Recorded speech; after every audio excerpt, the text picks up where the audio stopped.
sit!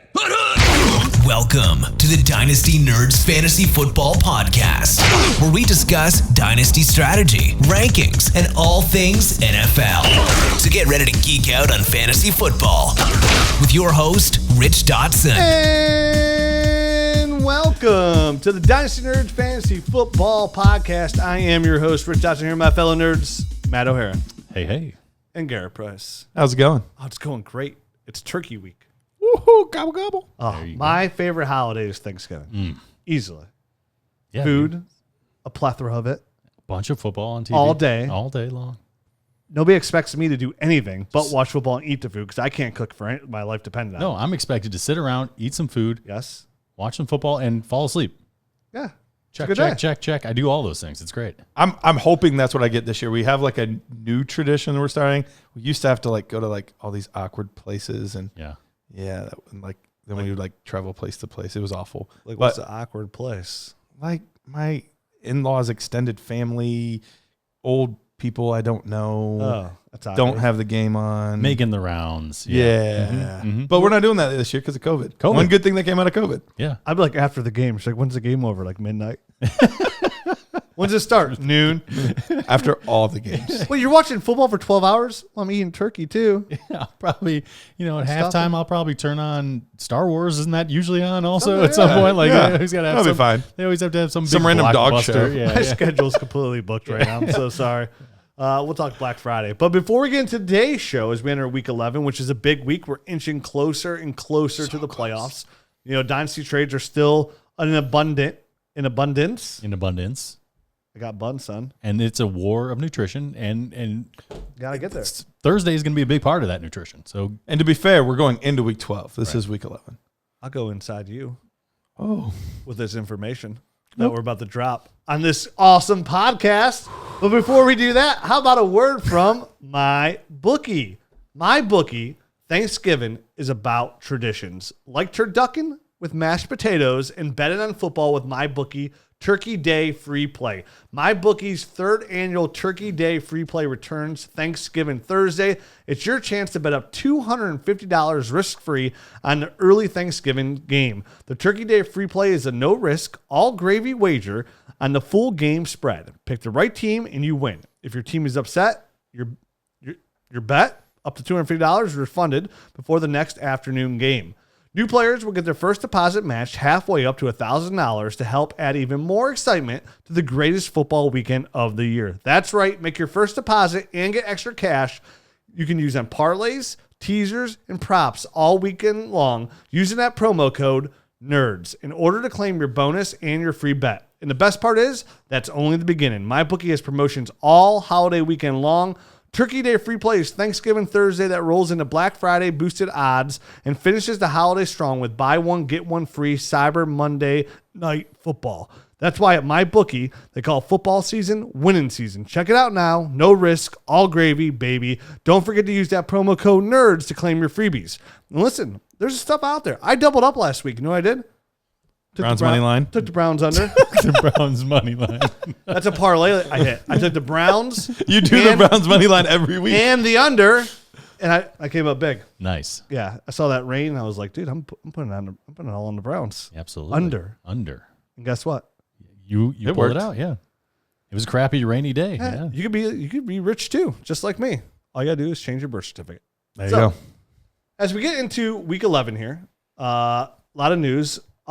The most awful news, the most Don't say it. disgusting news. I don't even want to hear it. The most hideous news is somebody's knee going the wrong way, like literally the opposite way. ACL, MCL, PCL, MNOP. It's all there. All the L's. It's all there. So he's probably going to be like the Carson Wentz, and he probably won't be back until about week 3. That's Week 4. That's what they're projecting. They said it's a very similar injury, and I think Carson Wentz missed two games following the following year after that. He came back same like kind week of 3 surgery. or week 4, right around something there. like that. So yeah, it was an ugly one. They kept showing it, I feel like, on replay like most of the afternoon. So if you were lucky enough to miss it the first time, you got another chance. Yeah, you caught it about 3 or 4 other times throughout the afternoon there, especially if you're watching Red Zone, where they just kept showing all the different feeds from all the different networks, basically. But you only got a split second of it. It's only like you saw the knee start to go the wrong way, and then that was it. They cut off. Yeah, but I feel like you could see things that Enough. You were like, yep, that tore something. And then it's on Twitter too. That's turning, that's bones coming out that aren't supposed to be there. That he had to have torn up the knee pretty bad. So. Yeah, it looked bad.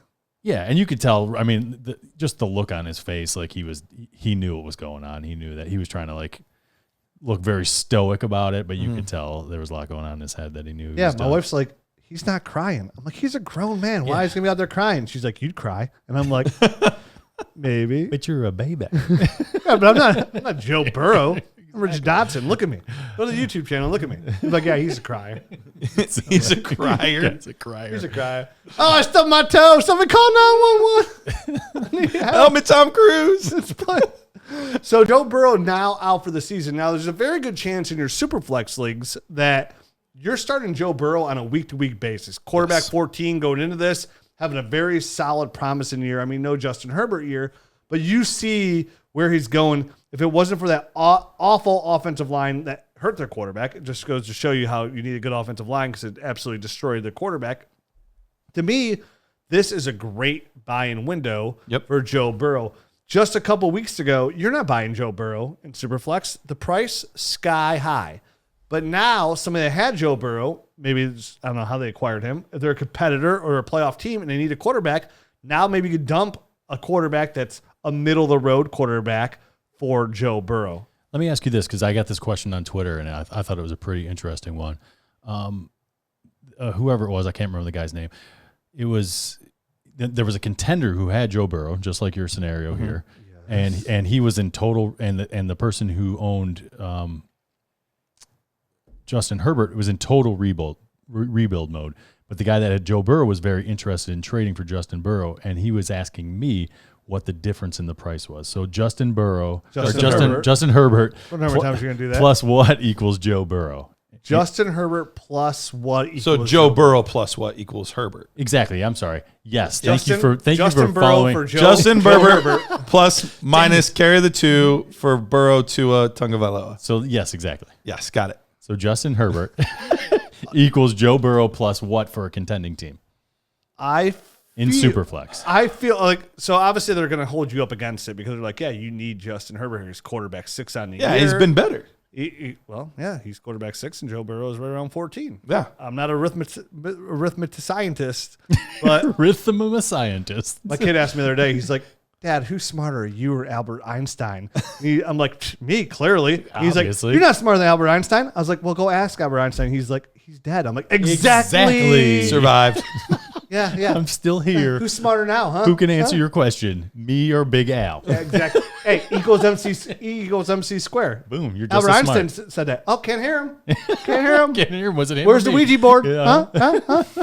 So, anywho. So Justin Herbert, they're gonna make it. They're gonna bend you over a little bit. Yep. They're gonna tickle you, and they're gonna ask for a little bit more. I feel like in a Superflex league this year, if you're a contender, I would be willing to give up the second. Okay. On top of Joe Burrow, which I think is more than fair. I don't know that it'll get it done though. I was going to say that. I think you got to give it because first. I answered the question as if it was a 1 QB league because the person didn't specify. I said so in a 1 QB league, I'd be like, see if you can get a second from the guy. You know what I mean? On top of it, and that was in 1 QB, and then he came back and asked, "What about for Superflex?" I think for Superflex, it's a higher price. Yeah, I think it's more. Than I think it's got to be at first because you were already dealing with a guy that was playing much better. Now you're for sure missing the rest of this year and a little bit of next year. But there's even rumors floating out that they would be better served just to let him sit for all of 2021. Like if he's not good to go, if he's not healthy, that happening. That's not happening. I don't think it will either. But who started that rumor? The Browns, the Steelers. But you have all of that risk baked into all of this, and you know exactly what you have with Herbert. So I think it would take a first. If I had Herbert, I need Burrow in a first to get rid of Herbert. Listen, I concur. Would you get rid of him for Burrow in a second? No, I'd want the first too. Yeah. I would do it for the first because you're right. You have to make me want to make that trade because the more Justin Herbert's he's 11 games in, not even because Tyrod started earlier. Right. He's the real deal. He literally hasn't missed. Like every game has been a hit game. His arm is a thing of beauty. His hair is not. He's a poor man. Well, now he looks like he's my 12-year-old son. It just. I think your 12-year-old son has a better haircut. I love the pictures comparing him with Anakin Skywalker, the young Anakin Skywalker, when they shaved his head and turned him into a Jedi Knight. That's exactly what he looks like. Can he get the rat tail too? Because that would be great. That's all he needs is just a little rat tail. Somebody photoshopped that in. I saw a picture of him with the rat tail. Oh, He did look like a beautiful. little Anakin. Yeah, that was my favorite. Dude, you're talking night and day. I mean, he literally, I know I'm older now, you know. Right. I'm in my young 40s. Your young 40s, correct? My young 40s. And, I mean, the Never super heard young it. 40s. Me Termed too. that way. Me too, by the way. Yeah, you're 40. Yeah, I'm 4D. I'm You're 41. creeping plus. You're 40 plus. Yep. So, obviously, everybody looks younger now. These kids do. Justin Herbert rolls over here. I'm telling him to get off my lawn.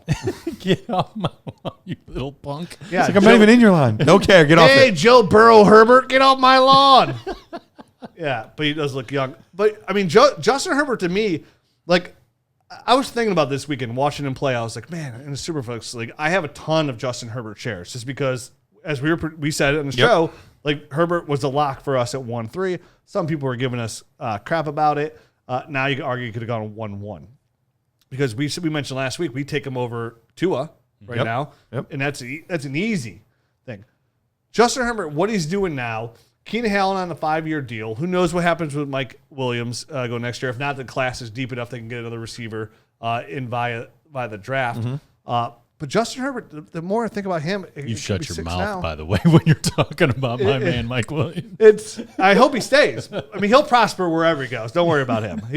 He's like Star Trek. He'll live long and prosper. Don't worry. For me, Justin Herbert, I'm trying to think of other quarterbacks in a superflex like I'd really want over him. So even like a guy like It's a small room. So here's the thing: him and Burrow were already close, right? Like, and you're staying on Burrow as ahead of Herbert strictly on the college tape. It's not what he's done now. He's looked fantastic, by the way, but Herbert's arm is like fantasy football gold. Yep. It just he's like Aaron Rodgers essentially with that arm. He's a Matt Stafford, And because he's a good athlete too. and he can move. He's fantastic. So let me ask you, Josh Allen or Justin Herbert? I would rather have Justin Herbert. Okay. I'd rather have Herbert as well. Yeah, me too. Yeah, I want the arm. Yeah. I'll always take the arm over the legs. The forever. only ones I can say confidently I'd want over him right now would be Mahomes and Kyler. Those are the only two I can say confidently I want over. Now, there's a couple others that are in the conversation. I think he's in Deshaun Watson, Russell Wilson, and Dak Prescott. Those I think that's the debate there is those four. but he's only 12, so you take the 12. I mean, that's He hasn't even hit puberty. you're talking 20 years on your dynasty roster. You're taking Yeah. the potential 35 years right there. And Do you get high school points? Does that count? Dude, I don't know what he's doing, but yeah, when those pubes come in, he's gonna be over the mountains with What those about balls. Lamar, Garrett? I would definitely rather have Herbert. Yeah, I know some people that would still rather Lamar, but Wait, Lamar Jackson over Justin? I would rather have Herbert over Lamar Jackson. Oh, me too. Yeah. I'm with you there. I mean, I think we fleshed out the whole Lamar Jackson, and I saw him as a short-term asset for from day one, and then he blew up, and we looked silly for a year. Yeah, exactly, we did, but I see him as a short-term type of asset, and that's what he is, which is rare out of the quarterback position. Usually, those are the long-term guys, but. we kind of talked before. Yeah, he's kind of like where he is now, like a back end quarterback, one with his legs, and his accuracy is just not where it needs to be. Right, it has never been. Right? I would take Herbert over Lamar Jackson. Okay, so what about Dak, Russ, and who was the other one? Dak, Russ, and Deshaun Watson. Deshaun Watson. I have a hard time putting a guy that's in year one above some guys that I've seen do it multiple years. Yeah, and that's my personal philosophy. I've seen guys that just throw them up and because they see 1 year, and you could fall into some good things there. I mean, Mahomes did it his first year, and look what he's done. But you can also fall into some bad habits also. I mean, and overvalue guys overvalue guys like Baker or Drew Lock and stuff like. I mean, you know what I mean? There's definitely like a lot of second years guys that regress. Yeah, I would take Deshaun Watson 100% over Herbert right now. I think I would too. But for Russell Wilson in a startup, like I'd play my cards right. I would take Justin Herbert just because of the extra 9 years essentially. No, I get it, and that's the tough debate. Are you going to go with the lockdown? You know exactly what you're going to get out of this guy for the next 6 or 7 years, with Russell Wilson, or are you going to go for this guy that you're going to have for 25 years? 25. I like the guy who hasn't hit puberty yet because I like the fact that Please nobody cut that out and just, just please don't. Keenan Allen is a really good receiver to have for a young quarterback with this savvy route run. He's locked up for a long-term deal. He's been doing this without Austin Eckler in almost non-run game, which you could say is a bonus to him throwing more, but Austin Eckler is a pass catcher running back. So all he's going to do is help boost those the receiving yards. He's on a long-term deal. And the offensive line is just okay. Right. Really, it could be better. And Hunter Henry's on a franchise tag. They're probably maybe get a long-term deal with him. Even if they second franchise tag him, it's not overly expensive. It's just there's a lot more room for this offense to grow. Right. And what he's doing already. And again, it's not even about his fantasy production. It's just about watching him play and how quickly he's grasped the NFL game and how beautiful his arm and his passes are looking. He's not getting bailed out like 2007 Derek Anderson by Kellen Winslow Jr. and Braylon Edwards that don't get to the Pro Bowl because they're making these fantastic catches. He's putting the ball on the money with these beautiful passes. This is a long-term success. And I'm 100% with you. I hate to just stamp a player after like 10 weeks. I'm like, he's skyrocketing my board. It's like people are like, hey, why isn't DK Metcalf higher on your board? I'm like, he's slowly moving up, but like I need week after week of production to show it. Like, I'm not just going to shoot somebody up to 1-1 on a week-to-week basis. It's Dynasty fantasy football. This isn't redraft. We're not trying to win Fantasy Pros #1 ranker here. We're trying to build a team for long-term success. And every week, Justin Herbert, in my Superflex rankings, is moving up. And honestly, even in my 1 QB rankings, he's moving up because he's the perfect quarterback I want in a regular 1 QB league. Yep. Yeah, Russell Wilson's great, but if I get QB6 who's 22 years old on my 1 QB roster, I love those guys because again, I can put them in there. I don't have to worry about drafting quarterbacks unless it's really good value in my rookie draft. I don't have to worry about making trades. I have my guy like I have for Drew Brees for the next 15 years that I don't have to worry about, and I'm not chasing. I'm not giving up draft capital. Right. I have my guy. So he's just moving up all around. I mean, I love Justin Herbert too. I hate how fast he's aging because he was 12 just a minute ago. Now he's 22. This is kind of BS, man. Puberty comes fast. It does. But, hey, guys! Ruh-roh. So that might be the only thing I don't like about the guy. So, he's been climbing my boards as well. He's moving on up. All right, moving on. Joe Mixon. He's on the IR. Ooh. So that was a weird one, right? I mean, it was one of these things where he was out and he was out a few weeks in a row. Then they said, "Hey, it's not a long-term issue." Right? Boom, IR. Like all this happened within like 48 hours. Like it's not long-term; it's 3 weeks. Boom, IR. So, I mean, just back in time for the playoffs. Does he come? Yeah, does he come back? At this point? Does he? I don't even know what the Bengals' motivation would be to bring him back at this point. Like Burrow's out for the year. They paid him. I guess, but wouldn't you want to rest him then?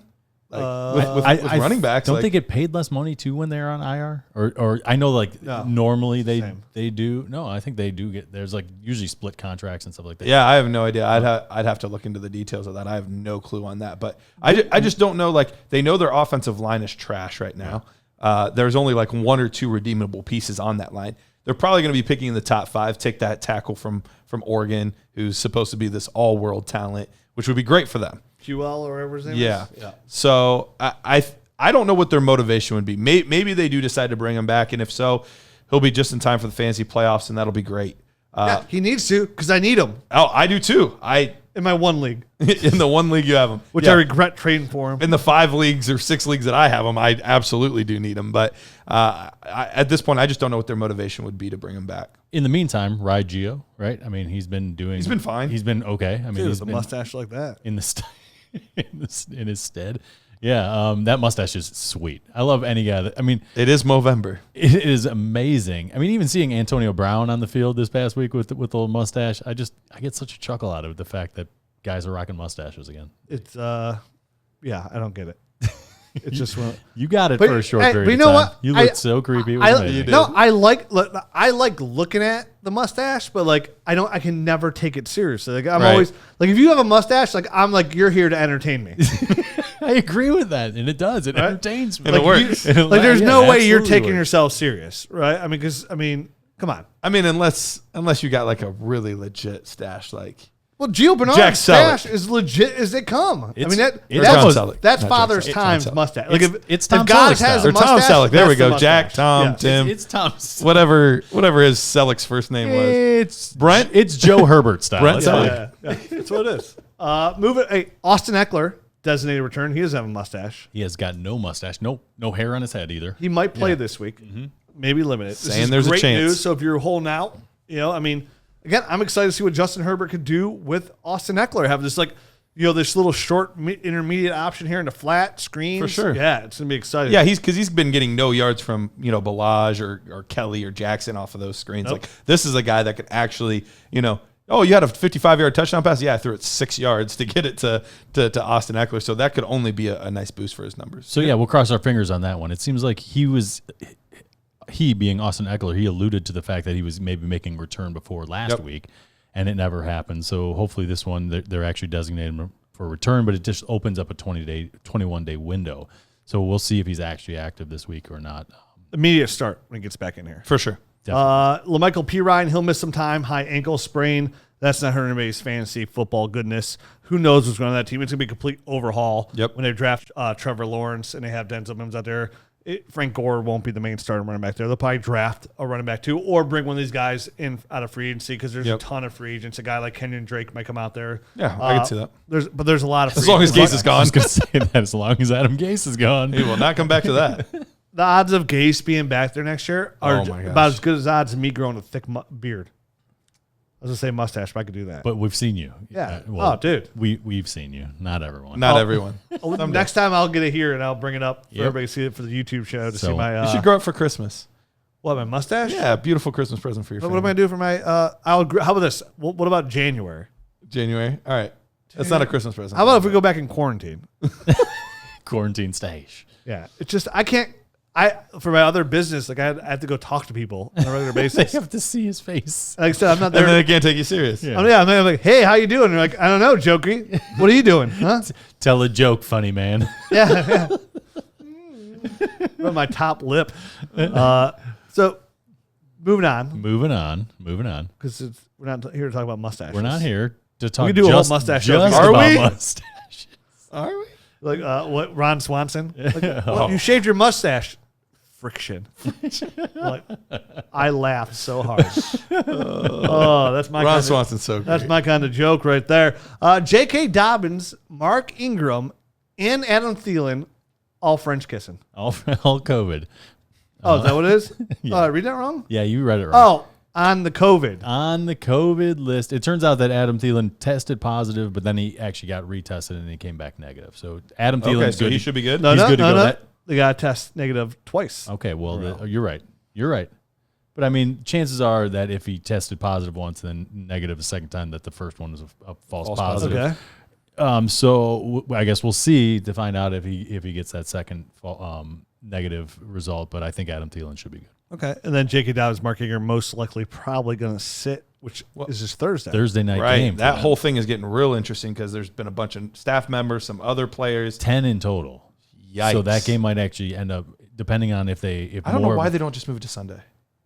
Here's the deal: like they tested huge moneymaker. a bunch of them tested positive. I thought last week too, and then they let the people go on the field that were available, and now more of them tested. So it's like this is getting out of control. I think they probably should bump the game back to Sunday. Oh, whoa. They're not going to. I think the NFL has Too much money. shown they've shown its cards a bit. They're just kind of pushing these guys out there. That's the biggest game of the weekend. Exactly. The Thursday night on Thanksgiving is the biggest game of like the week. Like everybody's watching. They're not cutting that back up. I said they should. They're not going to, but I think they should. Oh, okay. And it's against is it against Steelers. Yeah, it's a division big-time rival. game. The Ravens are about to go to be 6-5, way behind the Browns. Way behind. Way behind the Browns. Way out. Hey, are the Ravens in the playoffs today? Nope. They are not. Are the Browns in the playoffs today? Uh-huh. I can never say that in my life. That's the way. Uh-huh. I love it.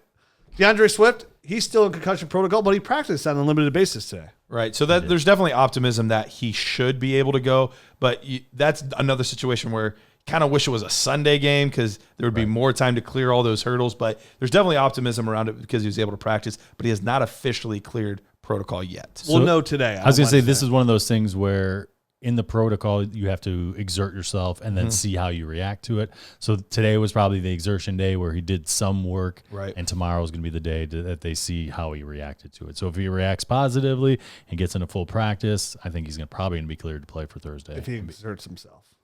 Yes, exactly. Good workout. What do you guys make of the fact that the Cowboys had to close down their whole facility? Did you guys hear about that at all? No, I didn't. Are they French kissing? No, they had like a horrible accident, I guess. Like, I did hear about that. The Like trainer, their strength training coach or something the strength like that. training coach. Apparently, the early rumors was that he passed away, but then they came out later in the day that he had not. But they missed a full day of practice this week. I've heard nothing about this. Oh yeah, It's been busy. yeah. So they closed down the facility. There's like an accident there, like the weights had fallen on him. I'm not sure. I did not hear any details other than the fact that there was an accident with the trainer and that they shut down the whole facility. Oh, hope he's okay. Yeah, I hope he's okay too. But I mean, it's another team that's on a short week. They play Thursday. Obviously, they're the Cowboys. So It's probably just a day thing then. Yeah. you guys aren't. It doesn't make you guys nervous about starting any of these guys or anything crazy like that. I'm full go. I'd be more nervous if it wasn't Andy Dalton that was back now. If it was one of these other random quarterbacks that didn't, that really, really need the practice. But Right. Dalton's been around the team long enough now. He's played enough Got the games. W. Yeah, I'm not too worried. That's a good point. You guys want to talk about that at all? I mean, he actually looked like he was halfway decent, Pretty competent, and Yeah. it made Zeke a little more competent once again, which I did actually invest in him in a couple places, which felt really risky because he had looked terrible these past few weeks. But first time this season rushing over 100 yards. So it looks like things are. You guys see that CeeDee Lamb catch? Oh my gosh, that adjustment. Oh my gosh. And then Adam Thielen had to say, okay, I see you. And then he does like the one-handed snag. I'm like, this game's ridiculous. Some receivers balled out. AJ Brown balled out. Mike Evans balled out this week. Like with like those Some crazy plays. Yeah, some really good plays for some of these receivers out here. But like you said, Andy Dalton looked good. You should look good when you have Zeke Elliott, a suitable tight end, a guy like Dalton Schultz, and then you have Amari Cooper, Michael Gallup, and CeeDee Lamb. Right. It doesn't get better. I mean, it really doesn't get much better than that. Right.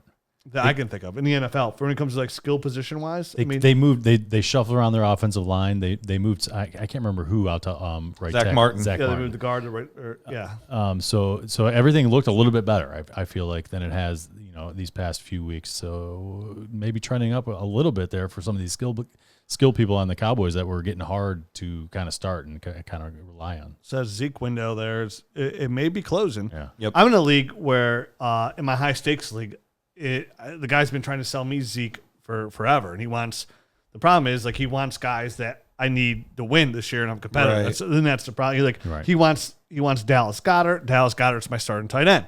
Now obviously not just Dallas Goedert, but he wants Dallas Goedert. He wants my first. He wants another starting player. receiver. He wants like Kareem Hunt, as well, and it's just like that doesn't help my team. It's a tough time right now when you're in Dynasty playoffs. Is to make these moves, you got to make sure you're not making a move doing addition by subtraction, right? You can't give away a player to get a player just to create another hole. Definitely, the big thing to remember is like if you're a contender and you're in a top 3 spot already, like you're there for a reason. Right. Don't shake and bake it up a little bit. You got to make the smart moves. Doesn't have to be a big move. We talk about all the time right here.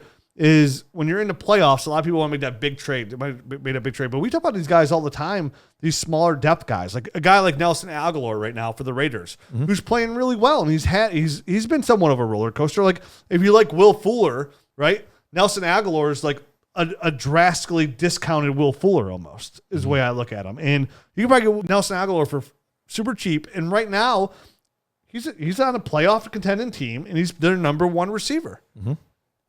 He's surprised a lot. Yeah, he really has. He's basically come out of nowhere. I mean, he was a forgotten man down over there in Philadelphia, and he makes his way out to Oakland. And lo and behold, they draft all these rookie wide receivers, and the guys just aren't ready yet. You know what I mean? To really thrive in that system. And here he is, a veteran guy, and he comes in and he's been around the block before, and he knows what he's doing. And him and Carr have kind of had a nice little rapport going. There. Yep. Yeah, real nice catch yesterday. So like, small trades. It doesn't have to be big trades. Guys like that, like a guy like Nelson Aguilar. Just give you some if you're a depth. contender to have some depth at receiver that get you through the playoffs. More news out here. So we got to talk about the Taysom Hill, right? Obviously, this week. yeah. because last week we were talking about Jameis Winston as the starter. We thought that was the direction they were going. Wednesday, things turned a little bit. on my radio show, on my Fox Sports, when I did my Fox Sports segment this week, I was like, Jameis Winston was my not so obvious starter of the week at quarterback. I was like, they're playing Atlanta. They're the worst team out there when it comes to stopping quarterbacks for fantasy production. And they're like, well, what about Taysom Hill? I'm like, Taysom Hill, Schmaysom Hill. Like, he's not a real starting quarterback. It's going to be Jameis. We're talking about a guy who threw for 5,000 yards last year and 30 touchdowns. Come on, and people. 30 interceptions. Listen to me. I am a fantasy football and 15 analyst. and 15 fumbles. Hey, whoa. We're not talking about the bad stuff. I'm on TV here. I'm trying to pump Only myself up. winning stuff. Yeah. Like, guys, listen to me. I'm on a television set talking to you. And I'm telling you, Taysom Hill is not the man as Jameis. Then comes Taysom Hill as the starter, and he scores 28 points. Yeah. So, early on, it was, he's peppering Michael Thomas the whole time. So, like, his value at least had some, it was boosted at least. Yeah. No, who got salted and no pepper? Who? Alvin Kamara. Yeah, I know. No catches, one target. One target for Alvin Kamara? That legitimately worries me. Yeah. Like, Yeah. I'm very, like, because at this point, we don't know if and when Drew Brees will be back. We assume he will be back. Well, he's on IR. So, yeah, we don't. So we have at least another 2 weeks. At least that. And if Taysom Hill does enough in Sean Payton's eyes, he could be the quarterback next year. Like, he could be the starting quarterback of the Sign team. him for big money. Listen, I don't think he should be. I think we all need to take action. Let's all write a stern letter to the Saints organization saying we demand for Alvin Kamara's grandchildren, Jameis Winston's the starter going forward. No, we just need to get Robert Tunyon Harden in there. There it is. Take him out. Take him out, Tunyon. Get in there. Why? Taysom Hill. Oh man, he's Roll down the hill. Or so- at least throw Kamara the ball. So does Hill have any value going forward? Yeah. yeah. No, dynasty value going forward. Yeah. He's the potential stardom of stardom. Start him up. So So would you buy him? No. So here's the deal. This So is not that much This value. is why. This is why it was such a He's a real deal. Of course I'm not buying. This is why it was. This is why it threw us all for a loop. So Peyton came out and basically said that if it ever came to it like mid-game switch where I had to change quarterbacks in the middle of the game, it's going to be Jameis Winston. He's like, Taysom Hill's on special teams, all this other stuff, and I need to build like a package for the guy basically because it's a different game plan for Taysom Hill. So that's why we didn't see him, finish out the game when Drew Brees was injured.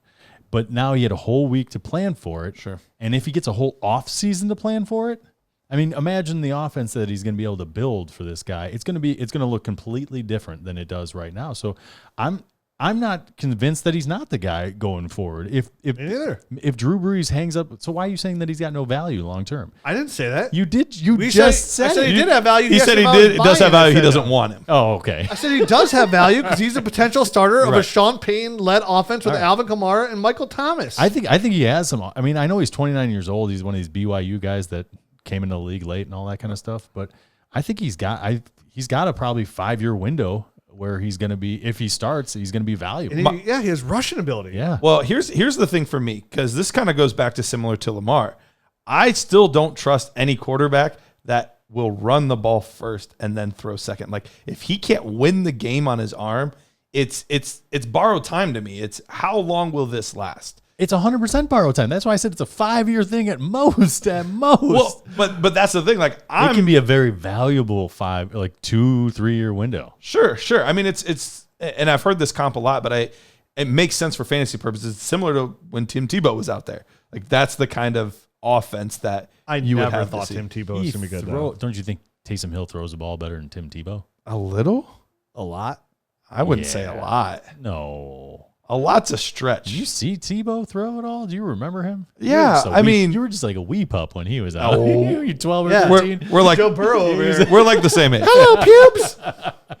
I think we're roughly the same age. Roughly He might be a year older than me, but All right. uh, I thought you meant we. I'm like, no. No, we are not No, the same we're age. not, dude. I've got pubes over there. I just don't buy it. Like, I just don't think it's gonna last long. I think I think best case scenario, he does good this year and they bring him in next year, but I think it's the defenses will figure it out real quick. I don't think it's gonna last. That's what worries me. The defense is figuring him out really quick, but we'll see. Because here's my counterpoint. That is, I think Sean Payton is a good enough offensive coach to innovate, to keep defenses on their toes and keep him valuable. I think so too. So that's a thing. We talked about it earlier. Like if you had Joe Burrow, you're a contender, right? You need another quarterback.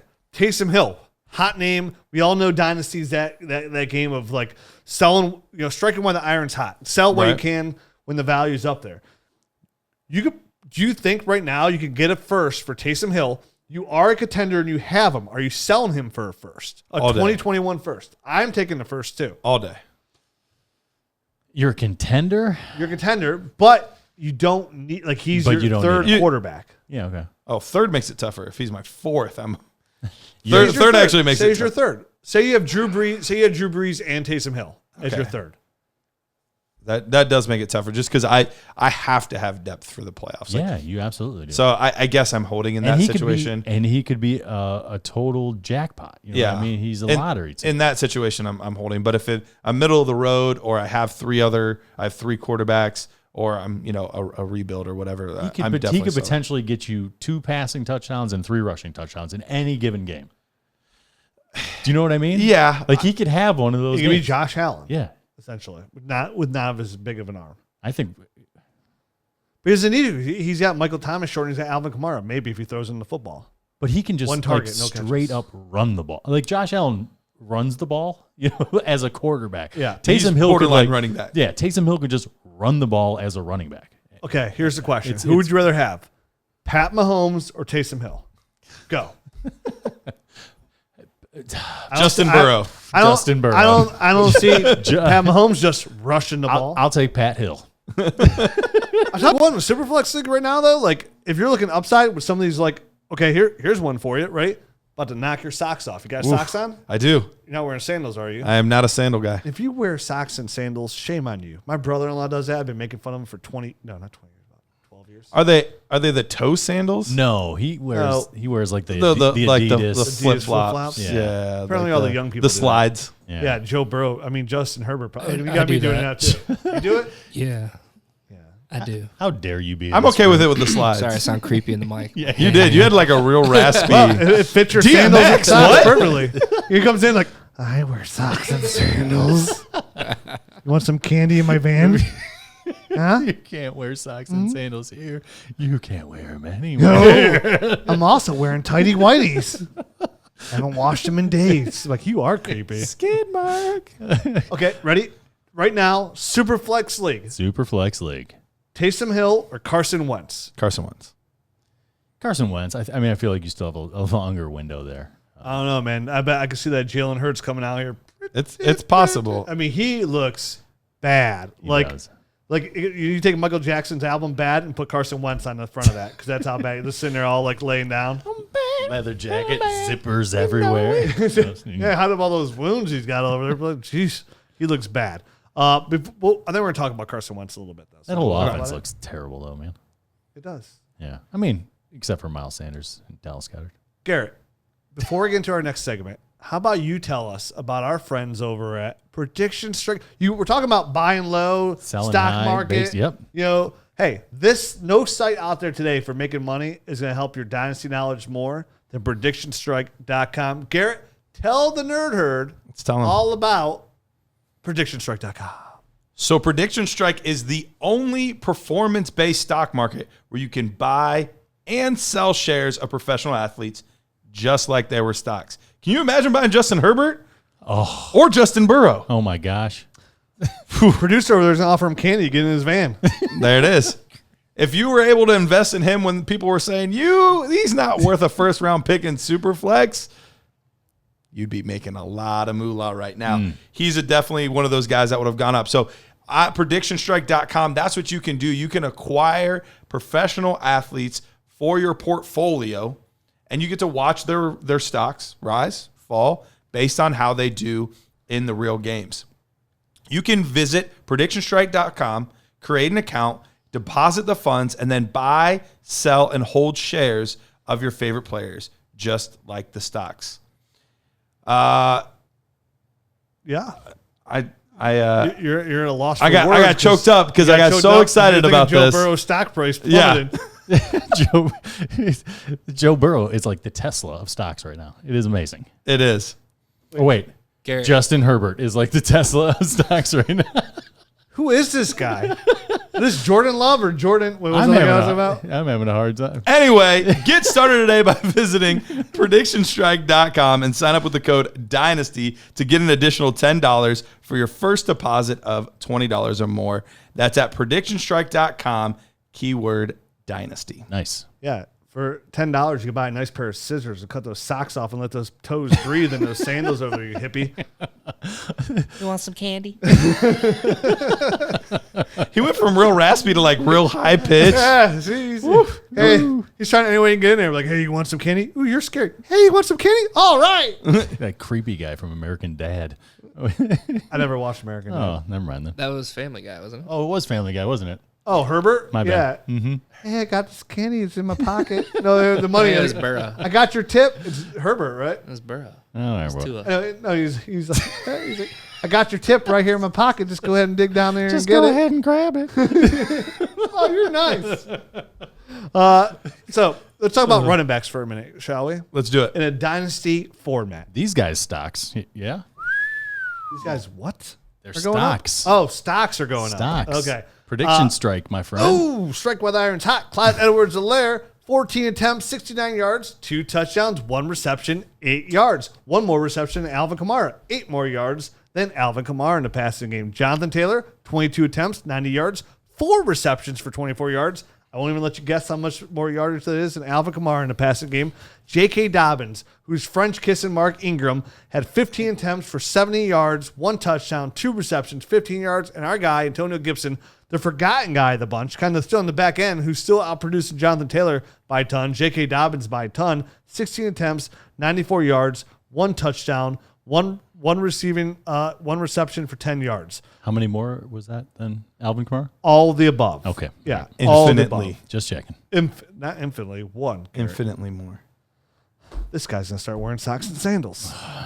So It this is infinitely. we talked about this running back class coming into it being a very strong class, stronger than next year's and stronger than 22, and probably one of the stronger classes. We argued since the Christian Recent McCaffrey memory. class, right? Clyde Edwards-Helaire getting it done.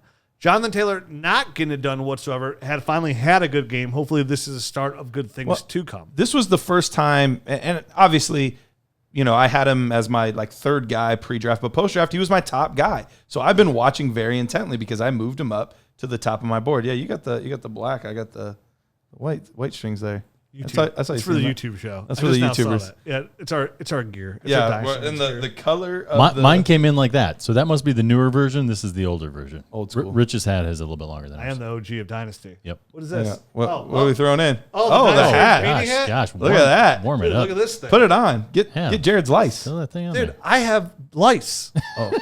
Potentially. You never know. No, but this thing is sweet. That is really You sweet. seriously thought about putting that on? You're like, He went. He was like, I don't know if I want to do it. "Oh." Dude, Oh, that- you now- look cozy right Dude, there. what I like about winter hats is it tucks my ears in. Yes. Yeah. And if you watch a YouTube show, my ears are usually tucked out. Tucked Are they? Tucked out. Somebody's We'll call that. told me the other day. They're like, when you tuck in your shirt, you put your shirt into your pants. But when you wear it normally, are your pants tucked into your shirt? Oh, What? mine. Tuck my shirts into my underwear. There it is. Safety first. That's all the classy people do it. Thanks, sir. But Back anyway, to Jonathan Taylor. Yeah. So obviously, if I'm going to say that I think he's the most valuable post draft, I have to pay attention. So I've been paying a lot of attention to him. This was the first week where they started to use him in the fashion that I thought they were going to, where let the guy get in rhythm. He's more similar to Nick Chubb, Derrick Henry. He's in that type of mold where he gets stronger as the game goes on. That's the type of things. And he finally got that opportunity. Now, it was a weird game. Did you guys watch any of this game at all? Yes. Did you see how many holding penalties there were at the end of this game? Literally, there was 5 or 6 plays in a row. Oh, yeah, that one touchdown. Yeah, it was a real nice There's touchdown. a 15-yard rush right Yeah. to the right side up there. I'm like, look, he used his speed. And got the Yeah, outside edge. little cut. Little cut in, got out to the Yeah. edge. And I was like, dude, he's gone. Nobody's catching him. 4.32 speed. Yeah. Then the flag came up. I was like, oh, okay. Yeah, but literally there was 5 or 6 holding penalties just on that drive. It was the weirdest thing I'd ever seen. Could have had a much better game. He could have had an even better game. So this is giving me hope. I still think To be fair, though, when he did score that touchdown, he only scored because of that holding penalty because he literally pulled him out. definitely. But That's assault. so now I still am worried that this is still going to be a hot hand approach. I still think they are going to play whatever guy's doing well that day. But I think this bodes well for, we finally saw what this could look like. And I think this was a good example of that. Okay, so, they all look pretty good, right? Yep. We all want them all on our Dynasty roster.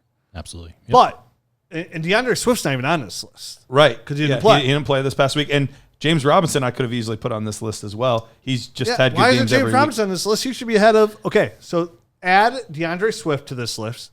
Add James Robinson. So we have James Robinson, DeAndre Swift, Antonio Gibson, J.K. Dobbins, Jonathan Taylor, Clyde Edwards-Helaire. 6 strong rookie running back options. Right. Who would you take 1-1 overall? Here we are, week 11. So we've had a couple months to look at these guys. Obviously, everything changes on a per game basis. Who are you guys taking 1-1? Go to Matt first. Go to me first? Yep, go to Matt first. Man. I mean, I know coming off of this week when all these other guys have done things and Swift was sidelined with a concussion, it may seem like maybe I shouldn't go with Swift, but I still feel like I should go with Swift. So I'm going to go with Swift. I would still go Clyde Edwards-Helaire. Okay. It's just I still like the situation too much. And he's done well enough. I feel like he's been really steady Eddie, but nobody's like still talking about him because he's not that running back 1 overall. He's not 6 overall. And to be fair, you're probably right. He's going to get better. His role is going to, I feel like, expand and expand and expand as the years go on. I mean, as he gets acclimated fully into this offense and fully into the NFL, his pass catching chops are only going to get better. Le'Veon Bell had that touchdown, and that could have easily been Clyde Edwards-Helaire, third touchdown to game. So I would take Clyde Edwards-Helaire first overall. I have Swift first. You'd have Swift first? I have Swift first, yep. And then I actually have Dobbins, then Clyde Edwards-Helaire. I would go Swift second.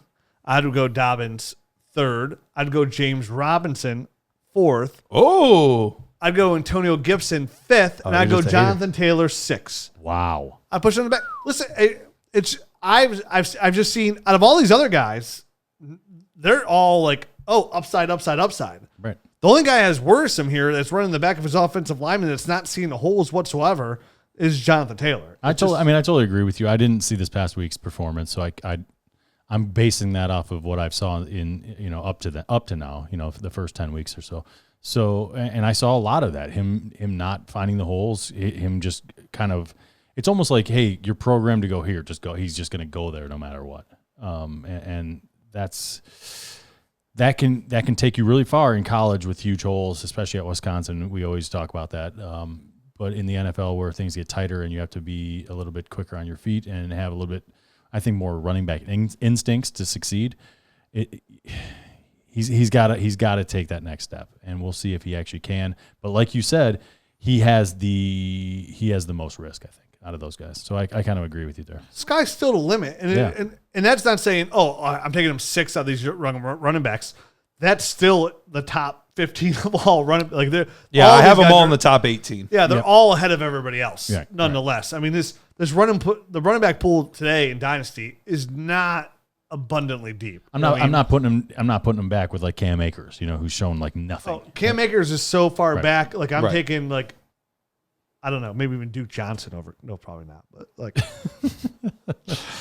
easy there. there's some guys out there. Right. So for me, I literally have Jonathan Taylor and James Robinson back to back. I have Taylor ahead though, and then I have Gibson last at the moment. But like I said, they're all top 18. Why would you have Gibson last? You're talking about sky's the limit, a guy who came in really raw on a Washington team that does not have a lot of weapons as it is now. And he's produced. I mean, he's slowly getting better almost every single week. This past week, 16 attempts, 94 yards, a touchdown, 1 reception, 10 yards. We have to put somebody last. And they're not even using they're utilizing J.D. McKissick in the passing game. J.D. McKissick's one of the top 5 pass catcher running backs in the NFL today. And that's something that Antonio Gibson can really strive in as well. We mentioned we like when Washington in the draft this year. I'm excited to see what they're going to do going forward. Sure. But, I mean, Antonio Gibson's, behind he's Jonathan played well. Taylor, Don't get me it doesn't wrong. make any sense to me. We're talking about a guy that had higher draft pedigree in Jonathan Taylor. We know a guy that has a really good offensive line. He just needs time to develop. Like I feel like most people have thrown in the towel too quickly. Like these guys don't all hit the very first second they start playing. Like we saw Melvin Gordon didn't score a single touchdown his rookie season. Not one. Ended up being one of the most valuable backs in fantasy football. So I think we're just tossing the towel in too early on Jonathan Taylor. Mark Ingram was the same way. Yeah, His first Mark couple of Ingram. years in the league. First couple of years, Yeah. he was terrible. Yep. No, you're right. But to me, it always goes back to the running back. The one thing for the running back position is time is not on your side, right? Like For sure. tight ends, For hey, sure. give him time. He's got to develop. Receivers, hey man, he's got time. He's got to develop. A lot of these receivers come in and do nothing early, right? Right. But the window's already so small on a running back position. You just hope they get to a second contract. You know what I mean, For let sure. alone Absolutely. So, for a guy like Jonathan Taylor, you're hoping you get 4 solid years out of him. So once you lose to one, that's 25% of his overall dynasty value. Because after year 4, Jonathan Taylor is like one of those guys you're looking to sell at that point at peak value. Sure. It depends. I mean, if you look back here to receptions, Jonathan Taylor has more receptions this week than all the other running backs. So Well- it's like it's really lopsided here. And that's the funny thing that actually I was talking about this with Jared on the way up. This is going to start to alter my evaluation process a little bit.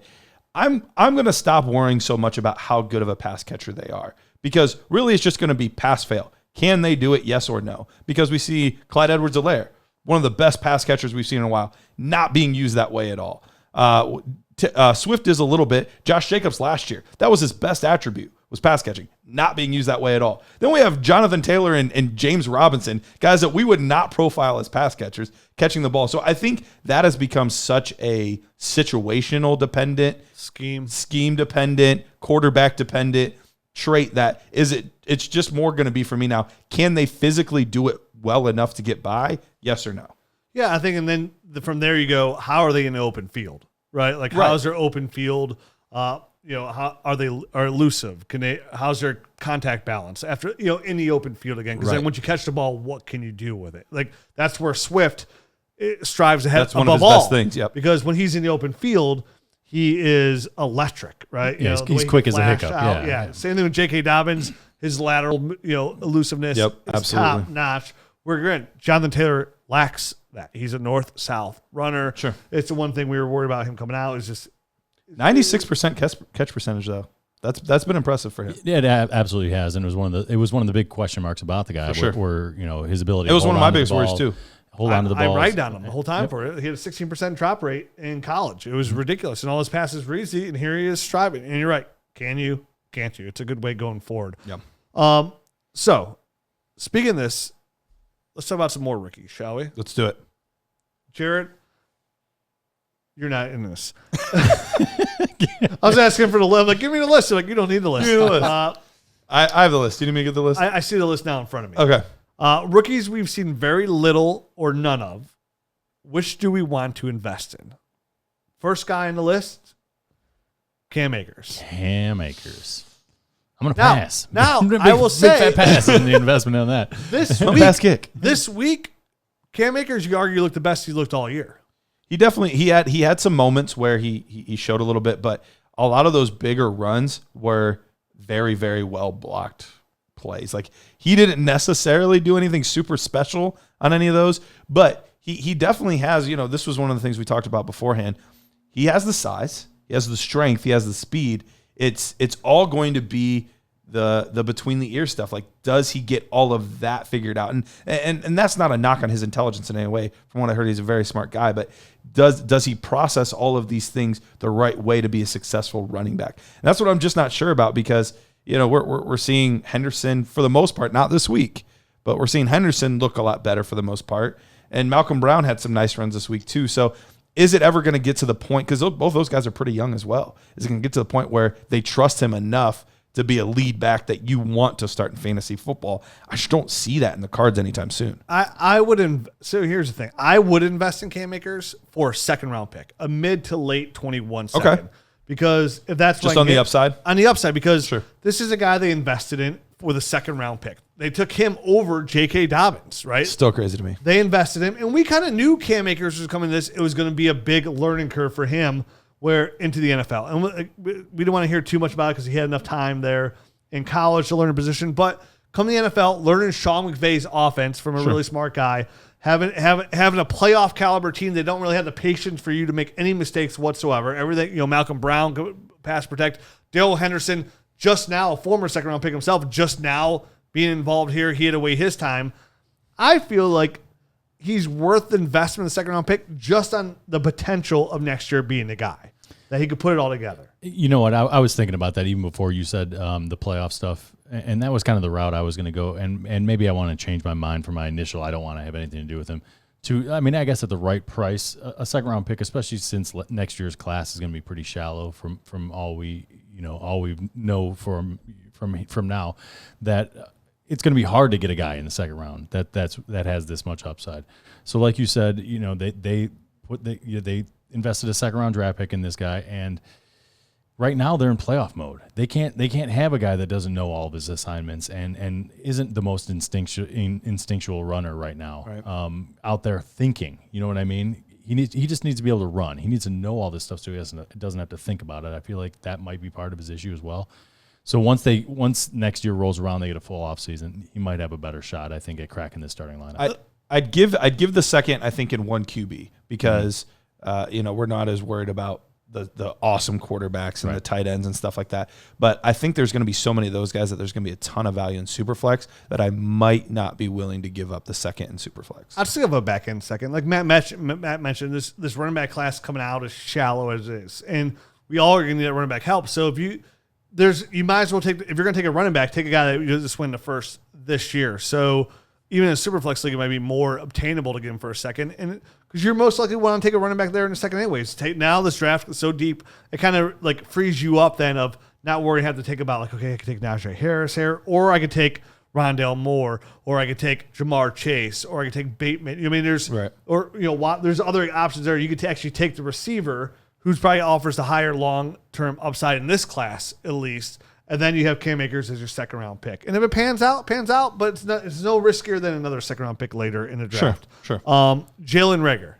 Yeah, I'm still definitely investing. The flashes I've seen from him have looked really good. This week was a weird week in Cleveland just because it was wet and rainy, but he still made a few plays out there. But the whole Eagles offense as a whole is a little bit of a mess at the moment. But he had the injury, came back. He's had some nice plays at times, but we're still missing a lot of time and a lot of tape and a lot of things from him. But the things I've seen for me are enough to invest right back into roughly where he's been taken this year. So, I'm guessing you would have to pay a late first if you wanted to acquire him somewhere. I would be willing to do that.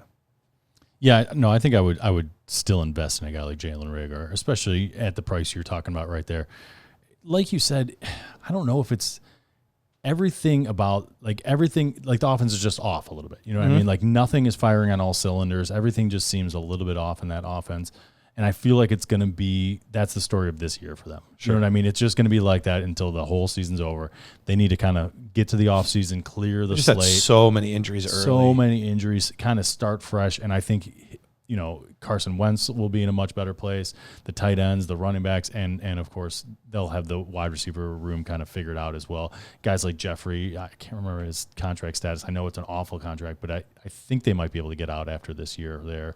Oh, I hope so. He's gone. Yeah, Deshaun Jackson. Like all these guys will be cleared out. It'll be Reagor. It'll be J-Jaw. It'll be, Greg Ward. Yeah, maybe. Greg Ward. Had a bad pick because of Fulgham. this week. Yeah, Greg Ward. And that'll be the kind of the room going forward. And they'll probably bring another guy in, as well. So, yeah, I'm buying Reagor too, kind of piggybacking everything you guys said. Brian Edwards, a hot name during our rookie profile contest or profile segments. And then all of a sudden, the preseason, he becomes even hotter. He's red hot. People are going to first. I gave up first for him. Now he's been eclipsed by Nelson Aguilar, Henry Ruggs. Are you guys still buying Brian Edwards? I am personally. I'm still a big fan of his game. I think this falls into the Cam Akers situation where here we are, lo and behold, the Raiders are a legit playoff contender. They beat the Chiefs already. They hung with the Chiefs this week as well and had a chance to actually potentially beat them again. And they beat the Browns, so they have to be good if they beat the Browns. Clearly they have to be. Right. And the Browns are a number 2 playoff seed. Come on, they're 7-3, dude. Respect. This is I'm not even being joking around anymore. This is a legit team. But again, he falls into, he's a rookie receiver who's been hurt off page. You have a veteran in Nelson Aguilar we talked about earlier. You got Henry Ruggs who's a different skill set altogether. Right. And you got Darren Waller there to go with Josh Jacobs. It's kind of like it's just not his time. I'm buying Brian Edwards for sure Now, I was buying him for a first. There's a good chance you probably potentially get Brian Edwards a second, which is recouping the same value that he was drafted for. So sometimes you get people that have these high seconds. They drafted a guy, and they get nothing out of him right away, and they just want more draft capital, right? Those kind of teams are on the bottom teams a lot of times for a reason. It's for a reason like this. Sometimes, they give up too early, too easily. So rebuild again. You just started to rebuild. Yeah, but I'm rebuilding that rebuild. You're constantly trading for draft picks, and you're never like, it doesn't make sense. But I'm still buying Brian Edwards on the skill set. I love the report he had early on, and I want to carry that over next year with hopefully a full preseason, off-season workouts where we know it's going to be Henry Ruggs, Brian Edwards, Darren Waller, probably Josh Jacobs, because who knows with the Las Vegas Raiders. I'm totally Brian. Jackpot, baby. I'm definitely buying Brian Edwards as well, and for a lot of the same reasons, man. But to piggyback on top of that and then add something, this offense, I've said it several times, is very notoriously hard to get. There's a lot of verbiage in it, and it's just tough on these young wide receivers, quarterbacks, running backs, all these guys. It takes the John Gruden offense is very difficult and very wordy. So a guy like Brian Edwards, he might have just fallen behind. He was the guy that had his foot injury too, so he didn't get the full breadth of the entire offseason. While everyone's in there in training camp, he's trying to get in shape, basically. You know what I mean? Like these guys. So, and then he hurts himself again. So it's been a lot of disappointment, I think, for the Brian Edwards people out there and for the people who have shares of Brian Edwards. But stay true to it. He's a very good player. The tape doesn't lie. The college tape. Stay true to it. Stay on Brian Edwards. I know that I am. Yeah, I'm absolutely in the same boat. And I think that's roughly the price is that high-end second-round pick for him right now. And, we've even seen Henry Ruggs, who's been healthy for the most part, but, he hasn't done a lot either. Mm-hmm. I think it's just going to take them some time just to figure it all out, to meld together, because Derek Carr looks like a very legitimate quarterback. We talked about him all offseason. His price is just way too low. Right. He's a very good player, and he's showing that this year. And so I think they're hoping to have more compliments than just, okay, we run the ball with Josh Jacobs and we throw the ball to Darren Waller. And that's what we've seen with Aguilar really kind of emerging. But Brian Edwards could absolutely fill that role and then some, because I think he's a superior player to a Nelson Aguilar as far as, a physical specimen. Definitely. So we'll see if mentally he can catch back up and do what he needs to do. Yeah, and I wouldn't be afraid to aggressively buy him. I could see him easily taking that Devontae Adams route. Devontae Adams year 1 didn't really do anything. Year 2 took a big step forward. Year 3 explodes onto the scene. Yep. So I get look at Brian Edwards taking that kind of route and being that kind of profile player with a guy like Derek Carr, his former Fresno State quarterback, and Brian Edwards being the more dominant receiver out there in Oakland, definitely when it comes to touchdowns, because obviously they've shown they could produce at a high level offensively. I don't even know who this next guy is. Maybe you guys can help me out. AJ Dillon. Is it Aj? Is it Dillon? Aj Dillon. Apparently he's a running back for the Green Bay Packers. I don't know. Aj Dillon. I mean, I'm not buying him. I mean, Grey Poupon. Exactly. Pardon me. Do you have some Aj Dillon? Anything less would be uncivilized. AJ Dillon, I wasn't buying him. Nope. Pre-draft. I wasn't buying him after he was overdrafted way too high by the Packers in the NFL draft. So now that he's done absolutely nothing so far in the NFL. But did you see the pictures of his thighs? They're really I'm back in. They're really big. They're really big. I'm not a thigh guy. I'm more of a drumstick guy. Gotcha. Yeah, personally. Yeah, I remember talking to you guys. It would have been like around this time last year. Other than about right now, I was like, yeah, we are talking. Yeah, right now. Like I remember like 3 seconds ago we were talking about him. That was fun. You've got a really good memory, man. Not just a hat rack, my friend. I know. No, I remember around this time last year, and I think it was when we were doing the Devi stuff, and you're like, what about this AJ Dillon guy? And I was like, yeah, he's looks like Tarzan, plays like Jane. And that's so far really just kind of continued to be the thing. And if you invested that late second round pick, it was only a late second. It didn't kill you. But there were a lot of good players in the late second round that you could have gotten. He was right around the same frame as Antonio Gibson, right around the same time as Brian Edwards. So everybody was taking AJ Dillon over Antonio Gibson.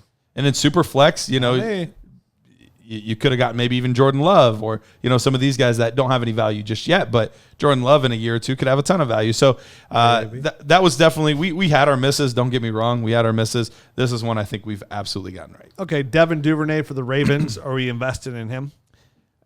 That's a tricky one. Invest is the wrong word. I was just say, Devin Duvernay, I like the player. Yes. I hate the offense that he's in. I mean, it's as simple as that. I mean, if it's not a running back in that offense, I don't want anything to do with it. I guess, or the tight end. I mean, Andrews has at least had a little bit of a bounce back now that Boyd's been injured for the year. But Devin Duvernay, I mean, I guess if you mean like, would I throw a 4th-round draft pick at him? Yeah, sure. Just to stash him at the end of my bench, have him on my taxi squad, and hope that the offense changes in the next 3 years. He's not a draft pick buy for me. He's the Jimmy. You need a tight end. I got Jimmy Graham who's a tight end, top 8 tight end. Hey, give me Duvernay in a second. You know what I mean? Like he's that throw-in piece that I'm looking for that team. I'm not just going to straight buy him. He's easily a toss-in piece. Anybody to toss in, and if he sticks, he sticks. If not, you got him as a toss-in. But I would invest that way. Like if I saw him on a roster, I want to trade. I'm trying to get him thrown in to throw on my taxi to invest. 'Cause I do like the player. I like his speed. I like his catching ability. His run after the catch. His run after the catch is fantastic. Yeah. We mentioned before he's like a poor man Deebo Samuel, essentially. And I think if he can get involved in that offense again next year, just like we're talking about all these other rookies who on a playoff team that can't get as much involved. I mean, Marquise Brown has been there. He's a 1st-round pick. He's not involved. Right. Miles Boykin, their big receiver, he's not involved. So, yeah, it's pretty much the running backs and Mark Andrews here. But I would like him as a toss-in for me personally. Laviska Shenault, I think we could all admit we'd want to buy Laviska. We do? Okay. I don't feel like he's the best wide receiver on the team. I didn't like his tape at all. At all. But I think he's definitely done better than I would have expected. I think him and Justin Fields Justin Fields, DJ Shark are like I think that's the reason you buy him is because of Justin Fields. Like him as a player, he's kind of been exactly what I thought he was going to be. He's a gadget player that every once in a while some of those gadget plays hit and you get a long touchdown and that kind of stuff, but there's not reliable week in, week out. Is he injured right now? Work. He has been. He's been kind of on and off the injured report right now. I had to check my watch. Let me check. At 3 o'clock. Right now, are you injured?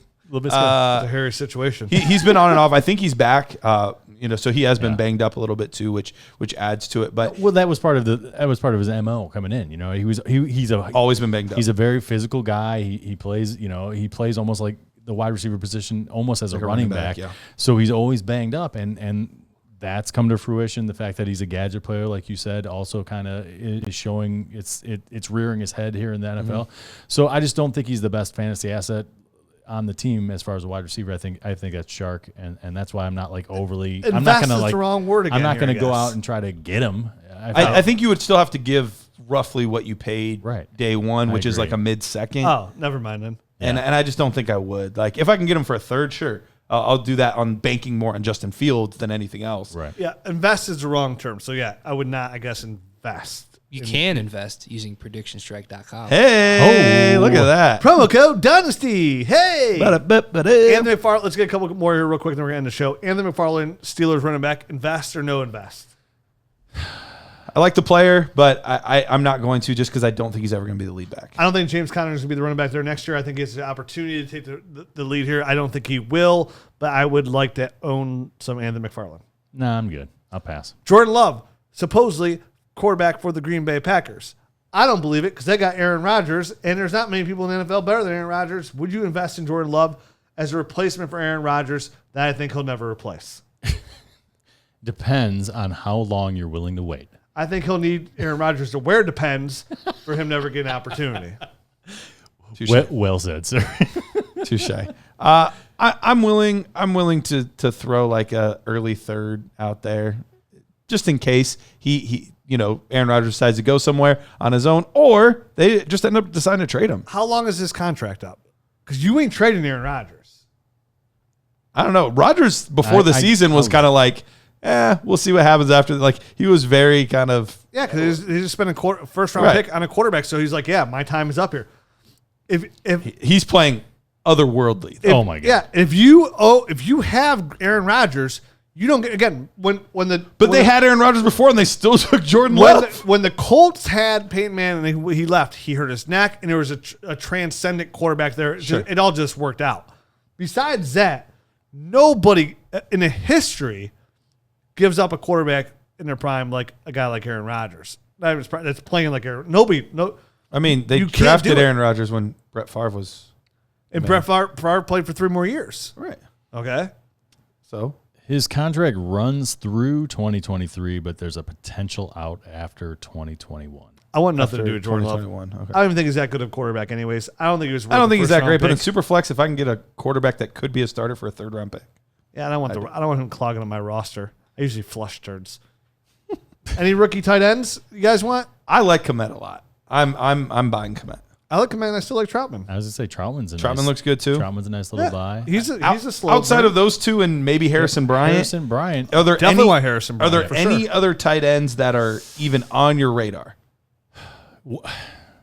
Dalton Keene, maybe, just Okay. to see if he could make. Because I think New England. I think he had nudged above CSE, but then he got injured. I wouldn't mind seeing him. I'm with the 3. I mean, it's a slow roll, but I'm with Troutman, Komet, and Harrison Bryant. If there's a 4th one that I would take, it would be potentially Bryson Hopkins. Bryson Hopkins. Because Gerald Everett's done after this season. I liked his tape. I think he would fit McVay's offense. Albert O got a little bit cooking there. And Little bit. Yeah, that's not a bad one. That's it. Okay. Well, it's a good way to end the show. There we go. Twitter, I'm at Dynasty Rich. I'm at Dynasty Matt. I'm at Dynasty Price. Well, it's like at Dynasty Nerds. Make sure you check out DynastyNerds.com every single day. We talk about the film nerd score. It's up there. Oh yeah. We add, Jared, how much film are we adding to the rookie film room a day? It took me the whole day to download the latest update that I haven't put up yet, and it was over 30 gigs of film. So there's probably going to be at least 20 videos going up here shortly. But I mean, we have over 200 videos easily. That's all the 2021 rookies. Yep. So if you're looking to get a jump start on your rookie watch, remember the Dynasty Nerd Film Rooms provides you the opportunity to watch these rookies. It's a condensed game, about 5 minutes, and all you do is watch every play that they're on and snap they play. And that is crucial. It's what we use to watch our film. It's a really big way to get your big board set up and have a good feel for this rookie class and dominate your rookie class. Just as important it was to dominate this class of 2020 and not take, like we had Antonio Gibson over A.J. Dillon, where a lot of other people had A.J. Dillon over Antonio Gibson. I had everyone over AJ. It was because of the tape. You know what I Yep, mean? yep. A lot of people ask us a lot of the time, like, hey, you guys, when you guys break down your film tape, you guys have a high success rate on your rankings. You know, everybody has their hits and misses, but you guys have more hits and misses. And what is it? I'm like, I don't know, dude. I just watch the tape and give you my opinion. So the tape is the most important. It's kind of what we build 100%. our whole Yep. our analysis, and that's how we run that's how we play Dynasty for the rookie game. We go off the tape. We're not big analytics guys. As our main point, we use that information, but our big thing is just the tape. It's what the nerd score is and everything. And of course, you got to check out the Dynasty GM there. What a time! It's a time for Christmas. You know, maybe you can buy your league mates a GM. And if you haven't tried it yet, if you're one of the few people that haven't even tried the Dynasty GM, you got to get out there and try it for free. It's free to try. And we have these new updates coming. So they've already begun the players cards. Yep. You click on the player in the Dynasty GM and their player card opens, and all the information, not just for the player itself, but all your leagues as well, where he's at, what's going on, what's going on with this player is all on the player cards, and we have huge updates coming on that as well. Those You things got- are sweet. It's really nice. It might come with a like every time you're like, oh wow, the league analyzer is my favorite. Oh, the trade calculator is really nice. You know, my overall view of my power rankings is nice, but now the player cards, it could It's be sweet. just fall in that category. The Dynasty GM tool is ever evolving. It's constantly updated. Player shares were added just a I couple love of weeks having ago. So you can see how many player shares you have of a certain player. Again, there's no easier way to dissect and go through all your leagues than through the Dynasty GM. And remember, it's just free to try. It's not even something we're not obviously we're trying to sell you something, but at the same time, it sells itself that we're letting you just get a taste for free. Just try All it. you got to do is go to DynastyNerds.com. It's free to let you try out. You have to try it out. It's the Dynasty GM, DynastyNerds.com. Check it out. And that's it. Maybe leave us a rating and review on iTunes for the holidays. Leave a rate and review. Check out this fantastic jersey behind us Oh, yeah. over here. We're going to give this away. So the month of December and how we're going to do for the YouTube show is we're going to get a promo code up there starting of, every month, and we'll pop up that promo code. And at the end of the month, we'll say, hey, give us the promo codes, and everyone you enter gives you a chance to win. And this month, at the end of the year, you can win this awesome Baker Mayfield jersey. If you want to see what it looks like, hit up our YouTube channel. Yep. If you haven't hit up our YouTube channel, get there, subscribe to it. Right now. Like it, check out the videos, look at my ugliness, look at Garrett's okayness, look at Matt's handsomeness. I'll take okay. They've got beards. I've been called worse. This thing's new. It looks nice. I like the beard, man. Thanks, man. Appreciate Proud of you. it. Yeah. Oh, well, good for you. Another thing looks nice on you. Congratulations. Oh, I'm wearing sweatpants. He's got great jeans. So that's it. We'll be back next week. And next episode coming up is Nerd Herd. More information. Gobble, gobble, gobble.